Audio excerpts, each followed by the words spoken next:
Oh, excuse me. Hello, and welcome back to SideQuest. I really hope that's not that loud. But, yeah, hello, welcome back to SideQuest. Just real quick, just need to make sure my volume of my voice is not going over the, background sound. I'm a little loud.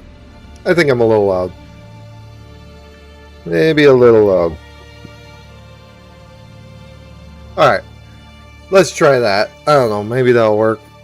But I'll just turn this down in my ears since it seems like that.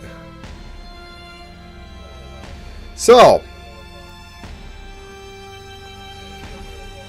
how about this? So, welcome to SideQuest, your weekly podcast of a, SideQuest. We're not doing anything super special. We're not doing anything super awful. We're just, doing a side quest. It's not going to be, it shouldn't have anything to do with your main questing. But if it does, you're playing the wrong game. Excuse me. So, with that, we last week lost internet and yeah, bad internet connection, so I couldn't go through the entire stream. I also had to deal with summer school, which also cut my time down, which I was also dealing with other things going on and whatnot. So ultimately, could not get into, let's see, that's part 8. That's 12, 8. Sorry, I have to get through, I'm going to quickly go over last week's, NPC news, because I got cut off from that. I need to turn down this. I can hear that through my headphones. But you can't. I have a noise canceller for that, right? I think. The video. Anyhow, with that, gonna go through this. I am gonna go through this week's thing, but as always, we go through NPC news. First segment, second segment, Batman 0 Year. If you don't already know, we're on, I think, part 9. Let's see. That has a lot. Last week had a lot. No, it was part 8. Right? Yeah, I think so. I think I did that first before I did my my NPC news stuff. So, that being said, this will be, actually should be straightforward. Sorry, I write down my notes instead of, using it on like a PC and be like, oh yeah, there's that. I like my notes. I can read it, even though you probably couldn't. I have terrible handwriting. And, anyways. So, if you are new, this is the SideQuest podcast. I know I'm stalling the intro. NPC news is the first thing. And yeah, I've already said all that. But, thank you for joining me. Let me know if I miss anything. We're going back, and then we'll be going forward, and then, yeah. So going back to last week from the 16th to 23rd, real quick, I'm going to be just going through these so I can get through this whole day, because I only have an hour. Let's see. So with celebrity news from previous week, women don't get along. Taylor Swift and Blake Lively, former besties over 2024 drama, snubbed from Swift's guest list. People celebrating Kelsey's bachelor party weekend. Yeah, I guess people did that for someone they didn't know. Anne Hathaway announced she was preggo on Instagram. Then in the movie news, we got... okay. This is going to change again. Toy Story 5 opened with 160 million. Disclosure Day dropped to 17 million second weekend. Obsession still making 14 million a week. Meanwhile, Backrooms and Scary Movie fizzle out. So that was last week. Shows. The Bear Season 5 trailer dropped showing the title character has already left the restaurant business. Dallas Cowboys cheerleaders got right in the global top 5 list for streaming metrics. Oh yeah. This is why I don't stream on Twitch or Kick. Bots. It's like, oh, he's stuck at 0 viewers, but can help me gain a lot. Yeah, I don't know why I'm on Twitch. I should really turn that off. I just wanted to get the voice out. That's fine. Squid Game Season 3 teased investors teased investors with a production update. Excuse me. So there's that. Then on to music. Hilary Duff's Lucky Me tour begins a sold-out show in Florida. Summer festivals are switching from cable to streaming. Music trackers confirm Post Malone's new country crossover sequel held. I guess I wrote sequel. Maybe I'm wrong on this. I don't know. Held number 1 for 1 week straight. Wow, we're really getting into this. I never even said the whole intro for NPC News. I'll do that when I get to the actual week. Here. Xbox Game Pass dropped more games in its Wave 2. Frostpunk 2 expansion comes out today. I honestly probably didn't even have to include that. Unless you play Frostpunk, I don't think it matters. Alright. Messi breaks World Cup history, scoring 18th goal in breaking tournament record. And then Star Wars, finally. Mando and Grogu sunk to 3.9 million tickets last weekend. Or this last weekend. Not this last weekend. 2 weekends ago. 90-page studio leak. Allegedly, Hollywood insiders leaked a document mandating a corporate release limit of 1 movie, 2 shows a year.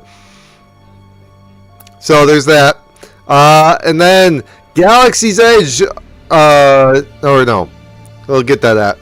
George Lucas. Rumors of cameo voice in Minions movie.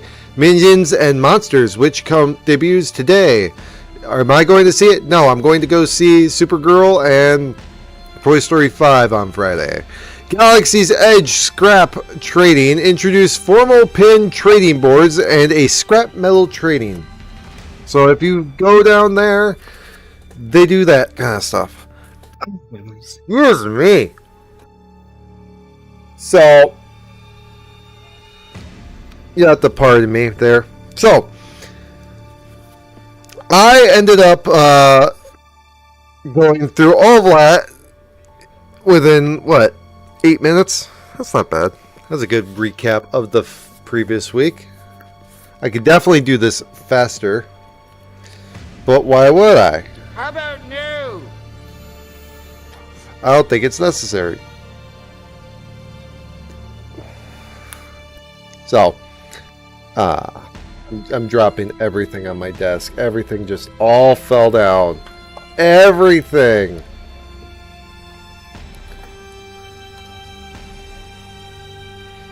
Should be worth noting that you don't have to be watching this to get the full immersion. This is podcast form. I will, when I get to 0 year, if I do get to any pictures, I will potentially show them. But it's best if you use your imagination on a bone monster in your mind that looks like a tree coming apart, expanding. Roots, if you will. Something like that. I feel like you could picture that better. I feel like that's a little... I was being a little too loud there. Because I feel like I'm just hitting that roof of my mic. I don't want to do that. So, I don't know. It's just what I'm seeing when it comes down to my sound bar. Maybe I should turn it down a little more notch. Button. You can tell on how professional this is. I just like doing it. So, now we're on the proper side quest. 13, attempt 2 for this week, because I'm calling it attempt 2 because last week got abruptly canceled by the lack of internet. So, if you have not joined me for NPC News, granted you were just here for the last segment, that little short segment. This one should be a little bit more into depth, but it's not super into depth. Why? because this is NPC News, and I'm the NPC. You just have to listen to it. So, with that, we'll start with celebrity news. So, the 2026 BET Awards took place on Sunday night in LA, and Cardi B debuted with a fierce scarlet hairstyle during her live set. You love me. You really love me. And then Trayona Taylor given Icon of the Year award by her personal idol Janet Jackson. When writing that, I actually had to look up to see if Janet Jackson was alive because I didn't believe that this was still a thing. By still a thing, I thought because the way I look it up, this is powered by Gemini. I look it up. I look for what's the top stories from this last week. What should I put down? And I pick and choose. When I saw this, I was like, is she still alive? I actually thought the AI confused this for like a previous year, like 2024 or something, because it has been known to do that. Why? Because it also mentioned in this last week that Gordon Ramsay was showing off his bike injury. But in reality, that was in 2024. And I got that in my news, and I ended up crossing it out because I'm like, I feel like I've seen that before. It might be getting viral again, for all I know. But, yeah, there's that. So I had to look that up. Not dead. I thought maybe I'm thinking of something else because I'm just thinking of whenever I hear Janet Jackson, I'm just thinking of the Robin Williams comedy special when he's talking about Michael Jackson when he gets to heaven, and he's like is this I think something about his nose or something like that. Is like this is his and then this is Latoya's or something like that. Maybe I'm confusing the two. Either way, yeah, I didn't know. I'm not into that world of television or entertainment. It's just what I found. So, and it's just another thing I found. Princess Kate Middleton, the Princess of Wales. I had to keep all that because otherwise I don't think anybody would have, or at least I didn't know any of this. I didn't really care on who they were. But they completed the grueling National Three Peaks Challenge to raise funds for the Royal Marsden Cancer Charity following her recovery. Well, at least there's something good there. So I didn't know. It doesn't mean too much to me for foreign leaders on what they do. What they do is what they do. But if they can do it in a positive way, that's always appreciated. So I do love that. And then last thing for celebrity news, I didn't put this down anywhere else in my notes, but Tom Grassi completed his 30 and 30 on last Saturday. I went to go see him at Lambeau at the last place with me and my daughter, so there was that. And he raised over $1 million for charity, and I thought he did it on the day of. It turns out it was the day before Minnesota when he hit $1 million, but that's fine. He hit $1 million, so he'll be doing a follow-up stream, I guess in a little bit, within this next week, and streaming until he hits $1.5 million raised. And I believe that was for St. Jude was the 30 and 30 because it was 30 stadiums and 30 days. Yeah, so I got a picture. That was fun. My daughter's got to lose a tooth for that, so it's fine and all dandy. But for now, we're moving on to movie news, which then we have Toy Story 5 crushes the box office again with pulling $70 million domestically in the second week, which makes it currently at $300 million total. And that's just going off of Box Office Mojo. Supergirl, not so hot after $38 million its opening weekend, and the studio originally said it wanted $50 million. Apparently that was a quote from one of the higher ups. Don't take my word for it, look it up for yourself. This is just hearsay at this point. Am I citing anything? No, I said I used Gemini, which, again, could be off and all that. So, everything's with a grain of salt there. But, that being said, I'm going to be going to see Supergirl this Friday and Toy Story 5. Oh, look, another bot. AI viewers, Steam bot. AI viewers, Steam. Oh, man. It keeps going. I should really just maybe turn off Twitch if it keeps going like this. But anyway, when it comes down to that, I've been excited for Supergirl. I haven't seen really much anything else. I just saw that there's been comments from the actress that, I mean, I guess she said something that people don't agree with, and from an interview question, people are saying she pulled the Ziegler route. I haven't seen any of that. I honestly don't care about that. I just want to see the movie. Got to get back into reading the comic with my daughter because she's been busy doing other things, and I've been tired because it's been a long last couple of weeks. But that's for me to figure out. Jackass Best in Last premiered and took 4th after Obsession, which is also Obsession again, has been in theater now for 2 months and also made $9.8 million. So I went over this last week. I briefly went over it just now. Was that Obsession last week made $14 million. I am so confused about how this movie keeps rolling and how is it still got theaters. What theaters are packing this in? Because none of the theaters I'm aware of still have this movie in it. Like what? Because the theaters I'm used to seeing currently only have like 3 movies or 4 movies in it. So either they're doing really bad right now when it comes down to movies just being in the theater or people going to see them, or it's just, I thought it was just because of the 4th of July rush. But no, I'm just kind of confused by this whole thing. Not a joke. So, I mean, yeah, I'm just like Jackass too. Like it came after that. Then again, Jackass is a certain type of thing. It was a cultural phenomenon, and I remember it gained real big popularity with the 3rd one because it was basically the last one, and I think it was also big because Ryan Dunn died.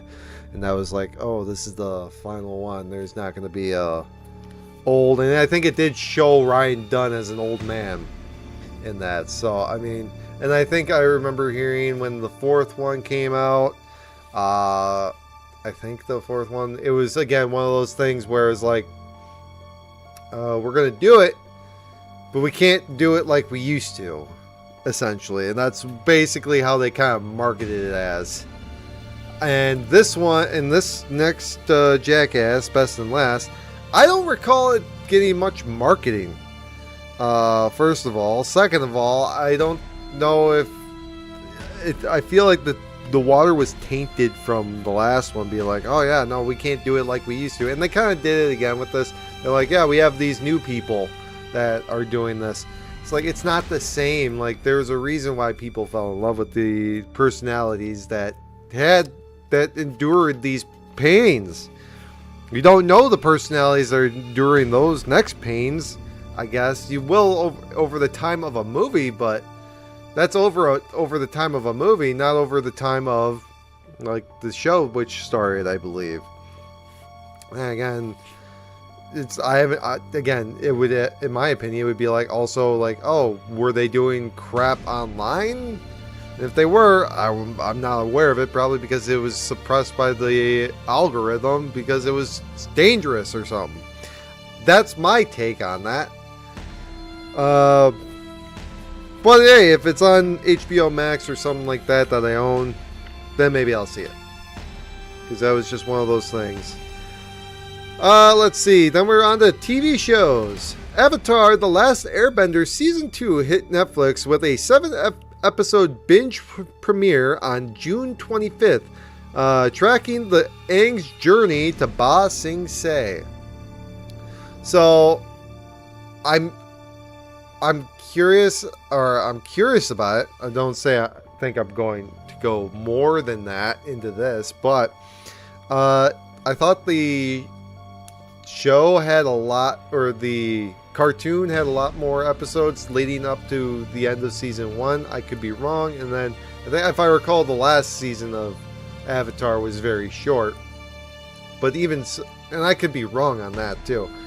But I remember like the first couple seasons taking like forever to go through, and I think it felt better when it came down to starting the personal grow, and then when you're finally in that momentum, then you kind of can roll with the shorter times, or like quicker on the draw, or maybe, I don't know, side quest stories. Ooh, I said the name of the show. But either way, I don't know if there was enough in this, because it was what? I don't know how many episodes are in the first season. I don't know. But I feel like you gotta play it out like a book more when you're doing a show. And if you can't keep all the details in, I don't know if you should make it into something like that. Even movies. I mean, take a look at the first movie, which was supposed to be the whole first season. Oh boy, what a disaster that was. And I'm talking about Avatar: The Last Airbender.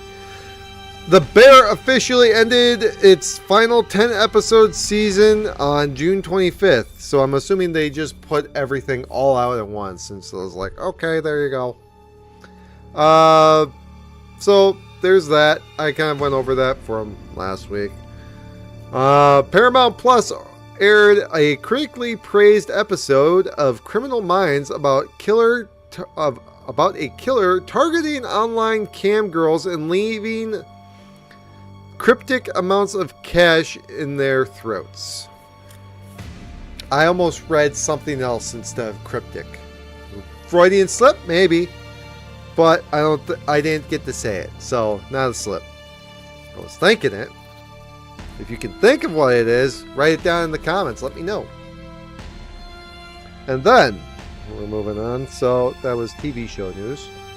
Now we can finally move on to music news from this last week. Clive Davis tributes pour in from music vets, artists, and producers in a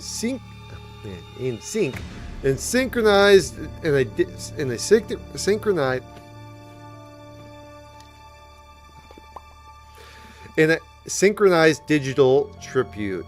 A synchronized digital tribute. Sorry, I didn't put down the letter A after I wrote something. And I'm not going to read this again. World Cup concert circuit. Katy Perry and Twiz Luca launched music companion festival circuit for the U.S. World Cup campaign. So I guess they're just going to all these different venues, stadiums, and I guess doing a show there and show there and show there. I mean, that could be the same as doing anybody else doing the same thing, but I guess it's officially with the World Cup, concerning, I guess, you have pitches and whatnot you have to work with. So maybe it's after the games, because I know how they have to meticulously work with the fields and whatnot. Just did a stadium tour this last Saturday in Lambeau, so at least Lambeau's is particularly a field that is like half and half of fake and half real, so you gotta work with it. It's cool to learn about. And then we have Alan Jackson's final stadium tour in Nashville. There became rumors that he may retire. So yeah, I would assume so. If there was rumors of, I mean, I guess if there is a possibility of him retiring, if it's his final stadium tour and he's not making music, he could retire. He could, it's possible. It's always possible. I could retire. I wouldn't be living comfortably. I mean, a lot of things would go bad if I were to retire right now. I'm doing this and this is a side thing for fun. So, yeah, he could retire. He's a very, I wouldn't say old country star, but I remember him when I was a little boy, and he had just the deepest voice. Anyhow, other news: 2 devastating earthquakes hit Venezuela, collapsing multi-story buildings and an international airport terminal. So, unfortunately, disasters happen, and nobody could have expected the devastation of 2 earthquakes.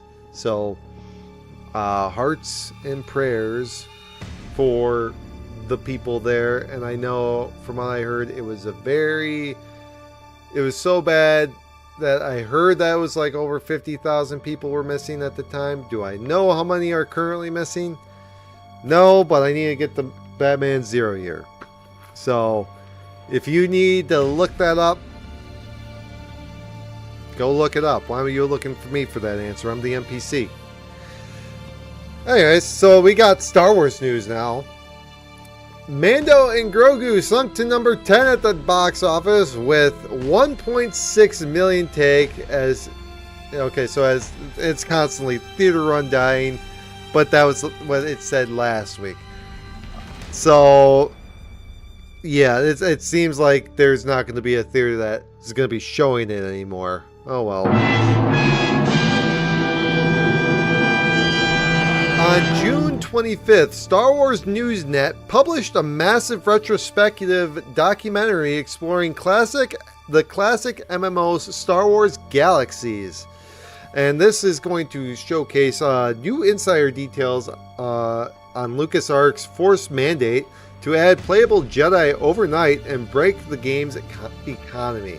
I'm actually kind of curious to look into that, because the only MMO I really got into that was Star Wars that they had, and I guess it's still going, is Star Wars The Old Republic, which I tried to get to work on my PC at one point, and then it didn't update, and then I ran out of memory, and then trust me, my PC is not exactly great. Oh boy.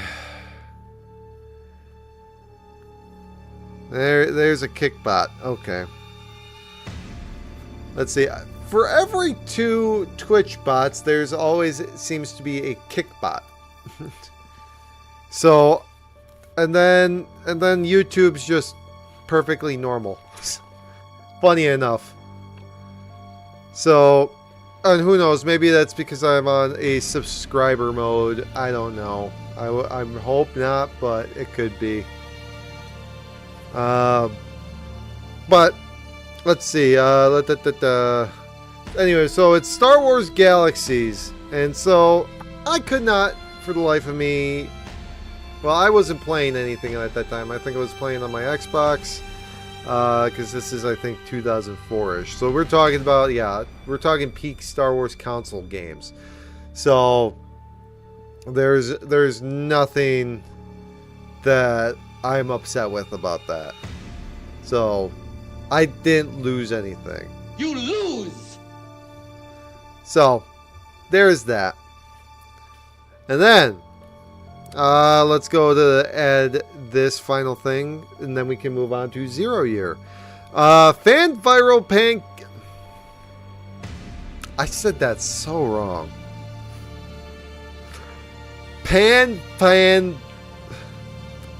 Viral. Oh boy. Fan viral campaign on Instagram and Threads seek to push Tales of Droids pitch for K2SO, Chopper, and AP-5. Do I know? I'm not on Instagram. I'm not on Threads. I don't know what those mean. I don't know what that means. I don't know if anybody else at Disney would see that. So it said it was viral, but I'm not on Instagram and I don't follow that kind of stuff. So that being said, I could definitely see a Tales of the Droids with Chopper.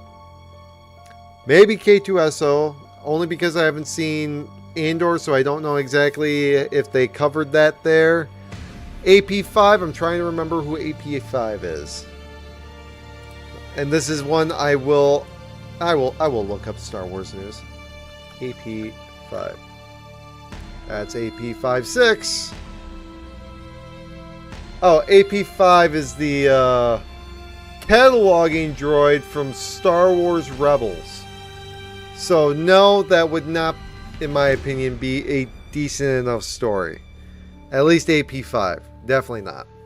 Maybe the little droid that was companion to... and I know this is going to anger some people who agree with me on saying The Last Jedi was not great.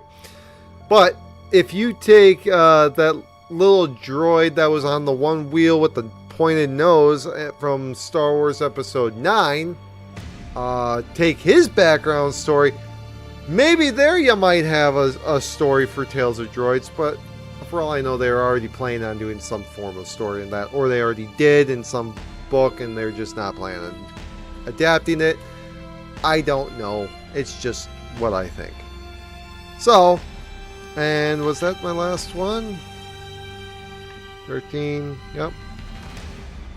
Yep, it was. So, and I haven't dropped any frames. 0 frames dropped. Great internet, no issues, and it's hot as hell outside. So stay cool if you are, I guess, in my area, but I'm southern. I'm not going to go too far into that. But, yeah, it's very hot in Wisconsin here. Very hot. But, I keep saying but.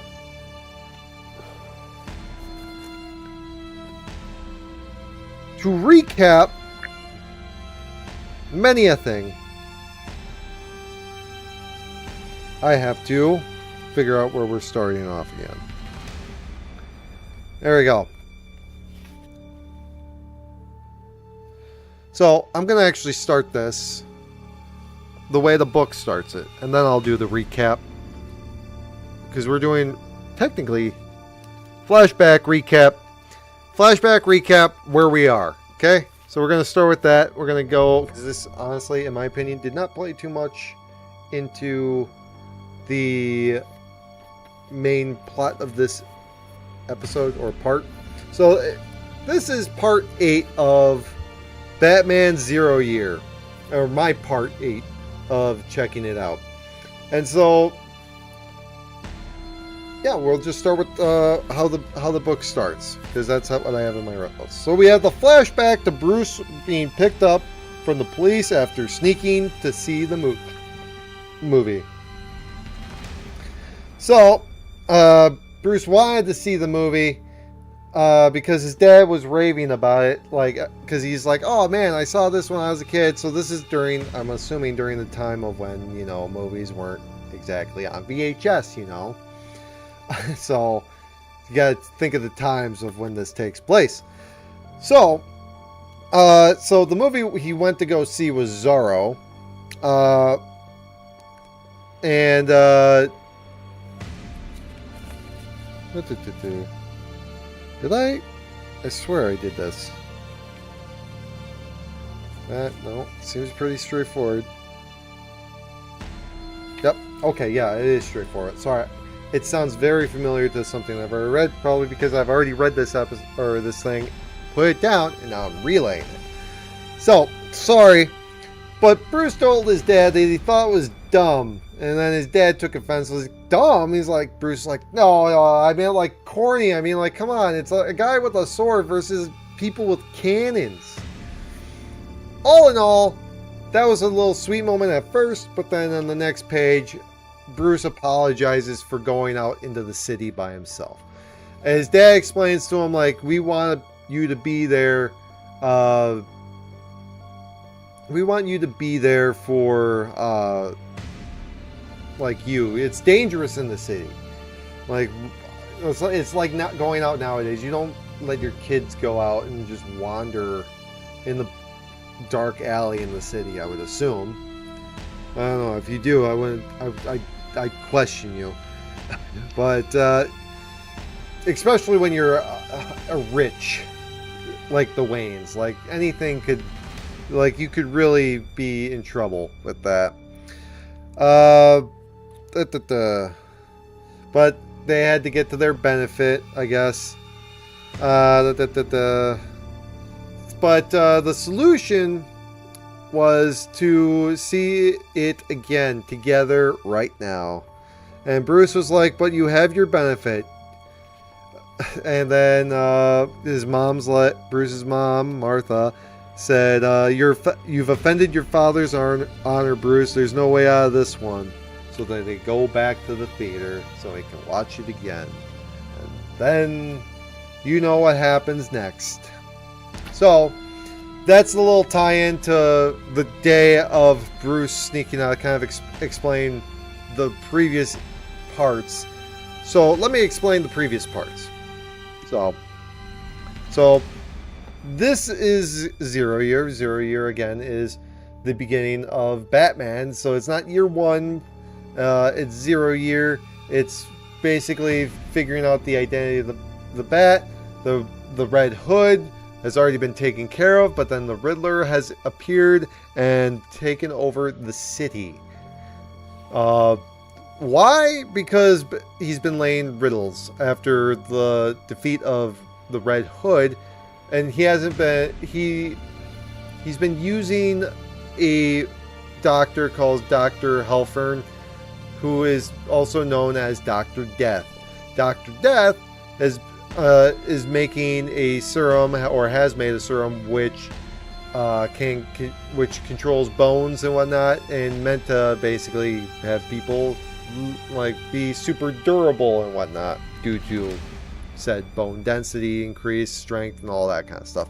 So it's meant to help everyone, but turned into a bone monster, doing it by killing people. You know, very sickening stuff by that.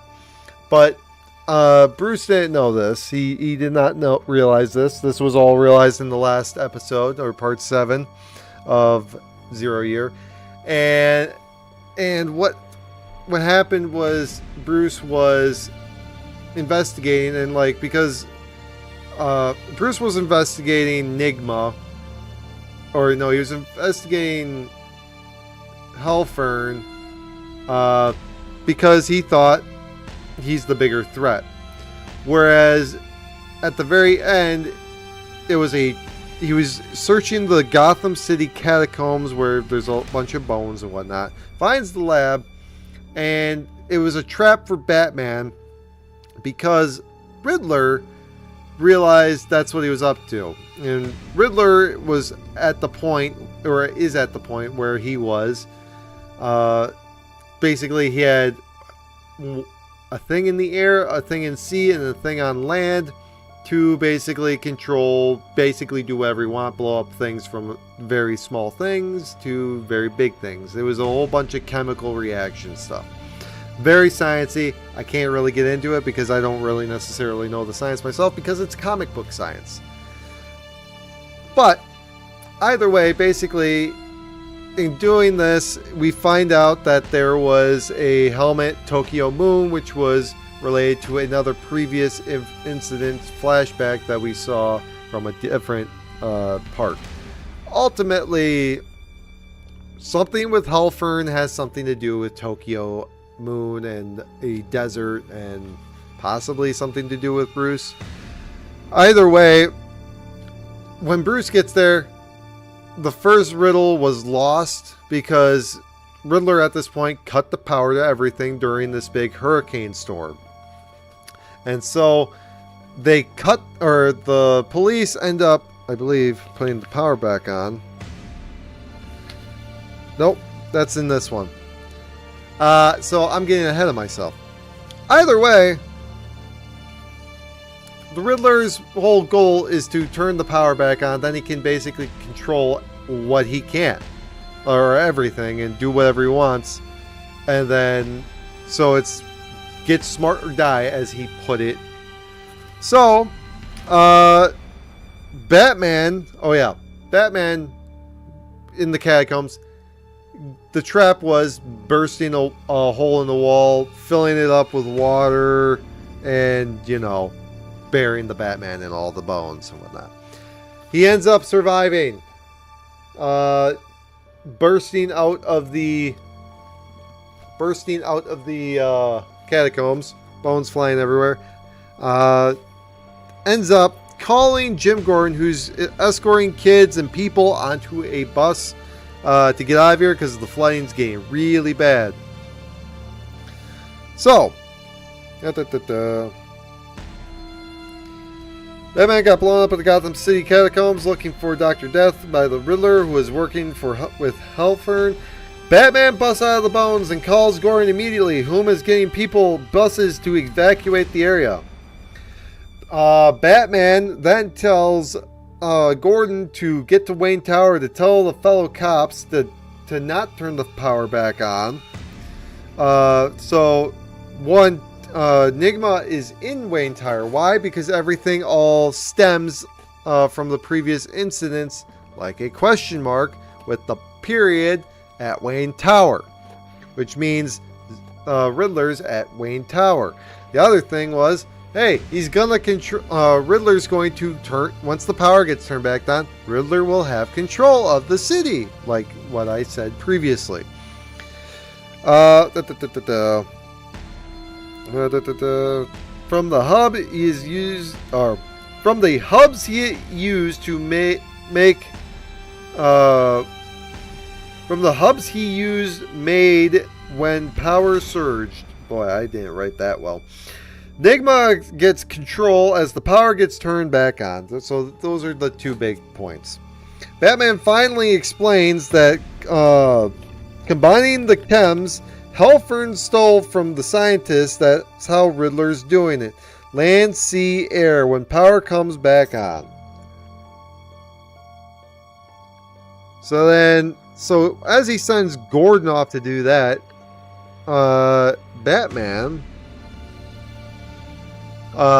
Gordon asks Batman what he will do.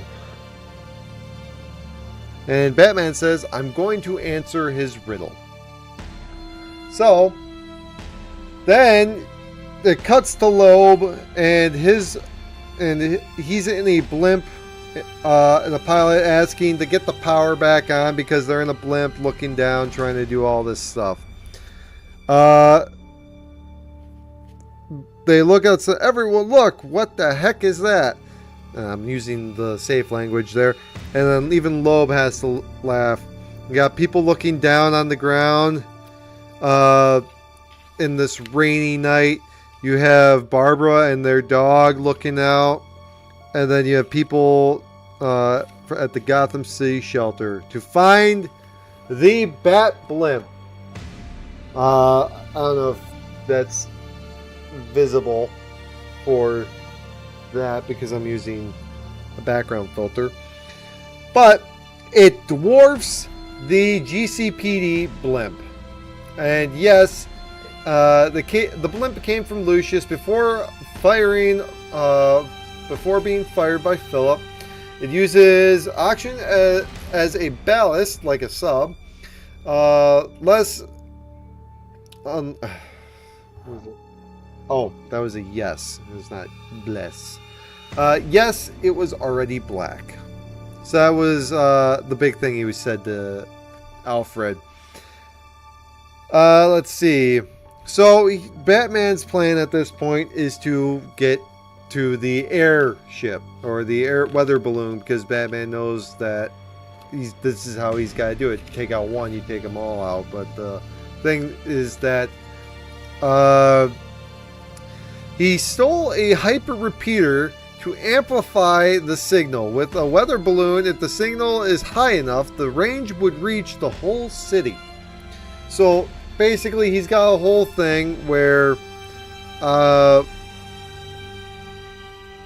okay, so Nigma's first plan one places pieces he took from Dr. Kevlar's something called a Snake remote hacking hub. With it can break within 100 feet anything from insulin pumps to bridges and tunnel security. That's the best explanation I can give you there. So there's that. And then with the hyper repeater to amplify the signal, the higher it goes up, the stronger the signal, which will cover everyone. Batman needs to go to this thing to destroy it, because otherwise once the power gets turned on, Nigma can do that.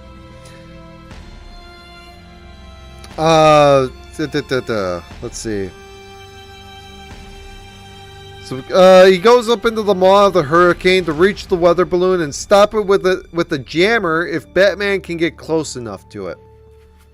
So there is that. Alfred even has to say it's hopeless, and then Batman responds, then send your prayers to Jim Gordon.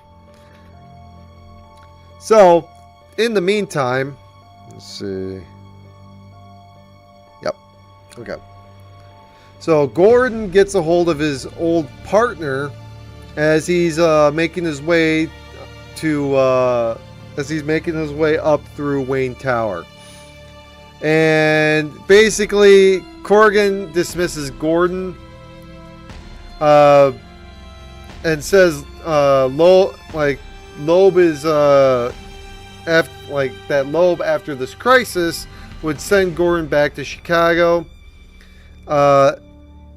So basically Gordon basically needs to he's getting kicked out, he's being ignored, and yeah, nobody takes him seriously. So Batman, however, going back to him, so it goes back and forth here. As Batman uses his blimp, the starboard stabilizer gets destroyed by the storm just as he sees the balloon. His grapple, however, so Batman is thinking about using his grapple to get there, can only go to 50 feet in length. So this is when he finally tells Alfred that he's going to use his jammer on him. So he uses his, he doesn't use his jammer, but the measuring distance on the distance gun says it's 58 feet. The Alfred says it's close to 70 feet. And Batman says the wind is mostly at my back. The range is 50 feet, by the way. Anywho, so Batman ends up taking a leap of faith. Kind of a version of your Dark Knight Returns kind of feel, except like a homage to the beginning, then the end kind of thing going on there. So there is that. He ends up jumping. Anyways, let's see. The grapple, 50 feet. Balloon distance, officially, from the thing. Distance thing. Monitor. 58 feet. Alfred, near 70 feet. Taking leap of faith. Makes it and climbs aboard, only to find Dr. Halfern at his, or not, with Batman at the feet of Dr. Halfern. So this is one of those things where I was telling you, hey, you might be better off picturing it, but this is pretty dang scary in my opinion for what Halfern is, to explain this bone monster. If you are listening to this without, watching, yeah, just continue to think of Bone Monster.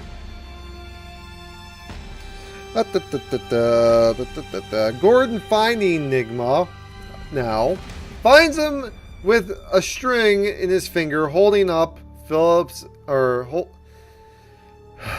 holding up. Oh, I gotta read this again. Excuse me. Gordon finding Nigma finds him with a string on his finger, holding up Phillips' office boulder above Gordon's head, which he promptly monologues to dropping.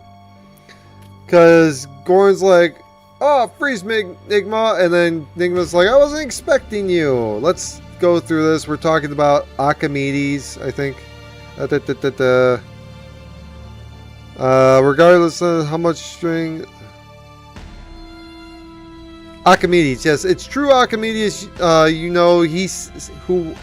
It's true, Archimedes. You know he was said to have lifted a whole warship of men with his own strength, with just some strong pulleys.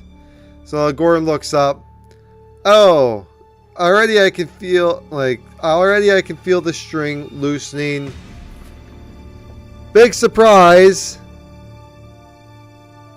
to Jim. Sorry for if you want dramaticness. He drops it, and Gordon ends up falling through with the boulder down. Not getting crushed. He dodged, but the boulder falls through the floor. Gordon goes down through the floor.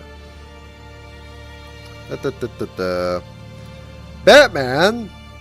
Oh, and then somehow that reminded Riddler that he needs to tie up loose ends.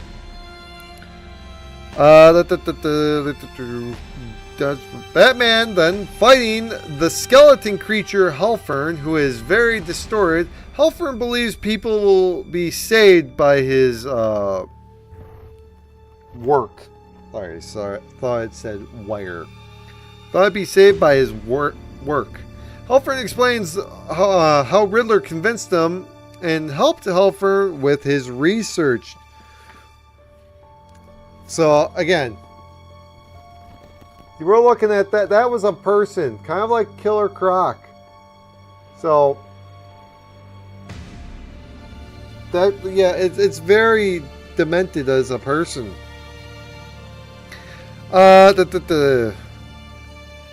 Trying to jump over Hellfern, Batman loses the jammer because Hellfern ends up grabbing his cape.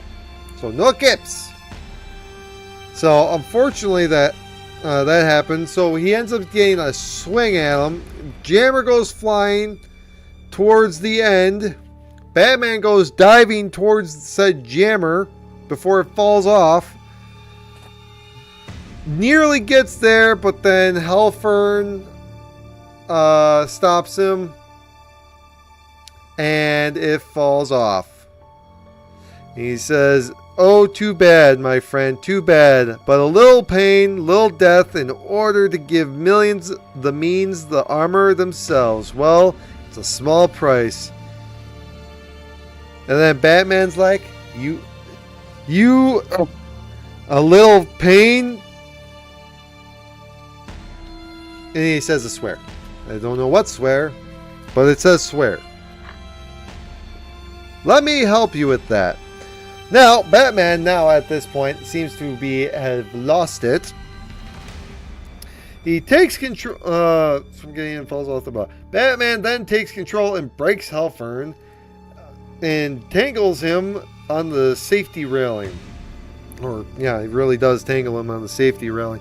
Breaks off a new horn too, because Batman basically punches him right in the face really hard, breaking the bones, which then regrow, which then create a new type of looking monster because it's not growing back properly. So looking like that. So before he was on, let's see, can we do that? You can kind of see that his head was circular here. You can see it there. But then he turns into this kind of thing after Batman beats him up. Either way, he then literally just snaps it off. I don't know if that would have hurt, but it sounded like it would have hurt. Like he just used it as bone. And he's just a creature. I don't know why he's wearing pants. I don't know if he has a bone there. And even then, you can tell his horn. Oh, please show it. Please show it. His horn is slightly coming back again. Like the one above my or underneath my nose is the one that wasn't snapped. The one that was snapped is right there growing back. So this is a big issue. Also, one of the horns is over one of his eyes. So But again, stuck in the he's tangled around the barricade, so nobody falls off. But going into the control breaks, blah blah blah, and entangles him on the safety railing, breaks off a new horn to destroy the machine. So he's using this horn to break the new machine. While Halford calls Batman a warrior, Halford then explains the story about his grandfather and father and the Tokyo Moon story.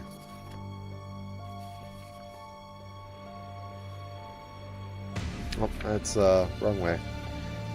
My notes are need to go this way.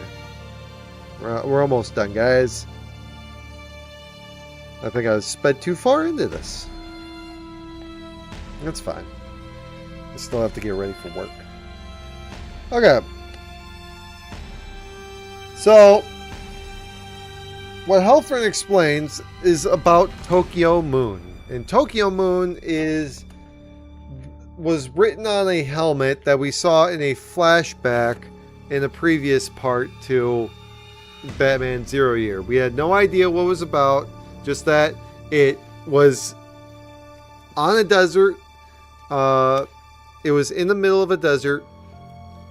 It was on a helmet, on like a notepad. It said Tokyo Moon on it. That was it. And then this was just a supposedly easy job, but then not. Something happened in this desert that everybody died.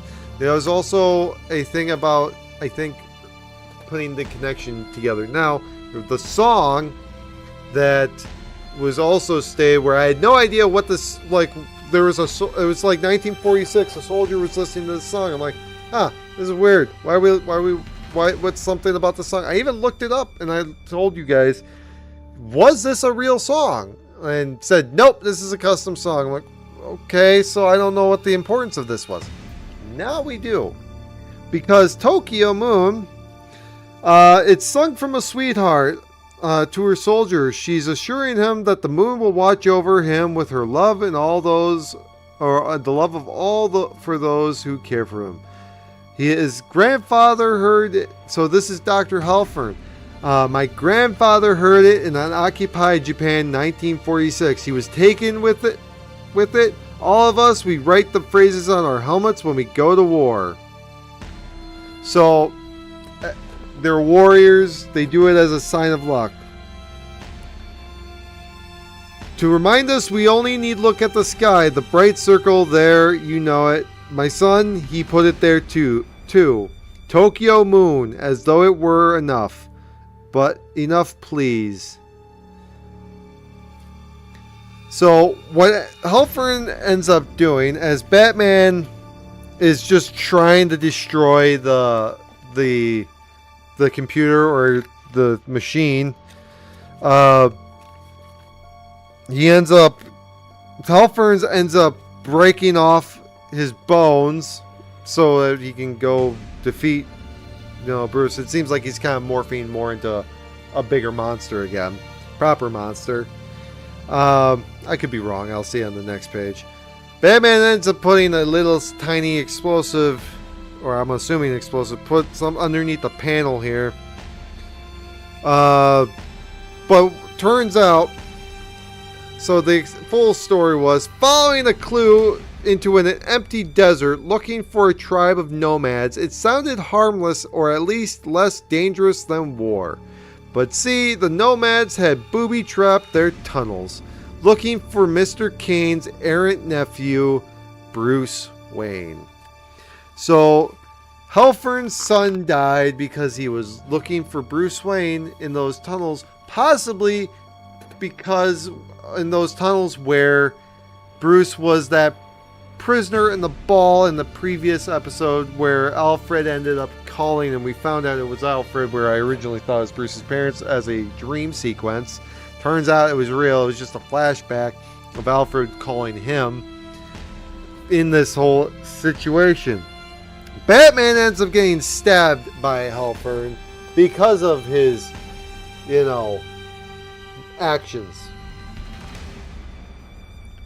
And then picked up, and he explains, Halford explains, I understand the truth. The song of acknowledgement, the opposite of love protects no one. It is not enough. And then he explains, like, Bruce Wayne knows how to do this. Or, let's see, where is it? I am on my last note page.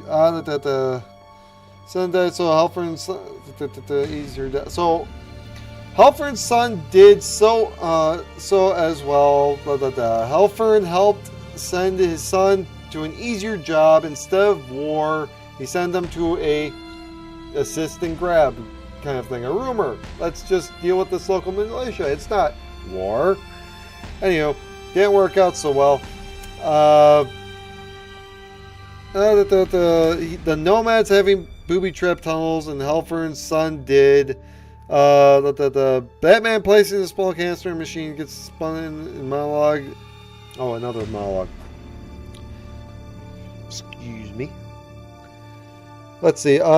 Halford is breaking free quietly. Okay, so that's what happened. Batman is placing. Okay, so I already did that. So Batman says, I say boom. Oh, so okay, hold on. I just skipped the whole thing after I monologue.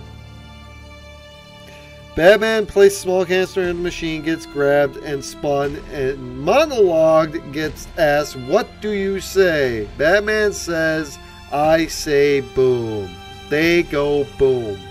That's how I have it written. Sorry, I was showing you just the top of my head. But then again, I don't know why I even have a picture. This should just be a, I don't know, blank screen, to be honest. Let's see. Then, Batman tells Halford to get the shrapnel out, or it will kill him. Because if you can't really tell, that's a boom.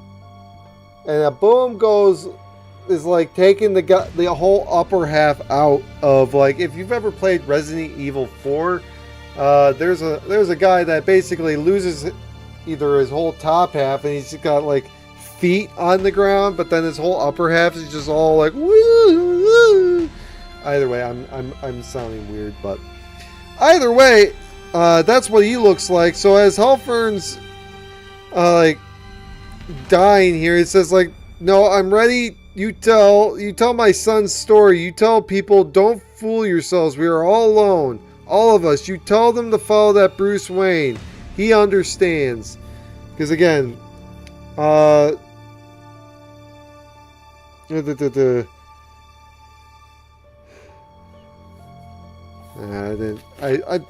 swear there's a spot in this that he explains perfectly on why. Yeah, it's the next page. It's not a previous page, it's the next page. He did the right thing. So yes, he says, tell him to follow Bruce Wayne, that he understands. He did the right thing, running away, forgetting those coming to help him. I'd have killed him for it, but it was the right thing. And Halford's own bones officially can't really tell. Officially, kill him. So, like popping his whole head or brain. I think it's because the bones finally hit his brain. And then, finally, back to the power plant people. 3, 2, 1. Let there be some stupid light. He didn't say stupid. So, he ends up saying, what? What's going on? It's not working. I don't know. It should be... Oh, it made a question mark. Oh, no. And as Riddler is outside of the window, or outside a building, escaping from Gordon, he gets a message from his briefcase saying, hub activated alert. because it goes beep beep. And then Riddler says, "Oops, wrong answer, Gotham. Drunk tank for you all. Initiate in 5 minutes." And then he says, so he clicks that, and it says activate Riddle 2. And he goes off singing with his cane in the rain. Gordon comes out saying, or getting a call from Batman saying, "Lieutenant, did you get him? Did you get Enigma?" "No, he got away." "Did you dismantle the device?" "Checking now." "Nope, that bomb did not do it. It's still intact." Repeating, it's still intact. Keep it all. I'll keep it all, or keep at it. But you have to stop the power. But little did they realize it was already put on. And that's when boom, boom, boom, boom, boom. Things in the city start blowing up. Restraining walls for the water around the city. So Loeb and them, Corrigan, do you copy? We need that power on now. Without power, there will be no pumping system in the subways, no damn relief services. The whole city will be flooded. Copy, Commissioner, but it's nothing responsive. Enigma seems to have taken control. Control of what? Everything, sir. And so in that, the cables to the blimps are detaching themselves now. So, which then are, the blimps are now blowing up then. Being struck by lightning. Being struck by lightning and blowing up. Multiple of them. Gordon's just watching this. The waters, as Gordon sees the floods coming in, he hops to the top of his car. Batman at this point in time is just doing anything he can, saying, "I should have listened to you, Gordon. There'd be no death. There'd be none of this. It's my fault, Gordon. I saw it wrong. You hear me?" Gordon's like, "I hear you." As we get flashbacks to after the movie the second time with Bruce and his father, where he's going, "Woo!" See? They go walking down the alley. Let's see. Batman using Justice Fist to destroy city in chaos, flooding. Flashbacks. We just realized too late. Gunshot. Blimp flies into building. Batman's... I'm going to just explain this on how this goes per panel. So, gunshot. Blimp flies into building, blowing up. Batman punching machine parts. Thomas Wayne falling down. People in flooded waters running. Batman's bare fist now left. Martha getting shot in the back. Crying. Ooh. In the head. Getting shot in the back of the head as she was following Thomas. Whew. That was not a graphic I was expecting. Then Batman seeing or having the part blow up starts to fall in towards the city covered in water, and then it shows the blimp falling down. I'm gonna just cover that up just because that's a little too graphic. I know it might not seem like it was graphic at first, but boy, I don't think I could put that. Bruce crying for help. How about that? They recognizes a face for once. So that was Batman 0 Year Part 8. I want to thank you for joining this episode of SideQuest. There was not much going on for this. I know it's 1 o'clock, so that just means I have to get ready for work. I thank you for joining me. If you feel like I missed something, if there was a detail I should have mentioned, at least in the 0 Year, if there's anything on NPC News you think I could have done better or something I missed, let me know. Put it down in the comments below. I appreciate any likes that you can give me. Either way, thank you, and have a, I would say, take her easy. So you just gotta, nope. There we go. Bye.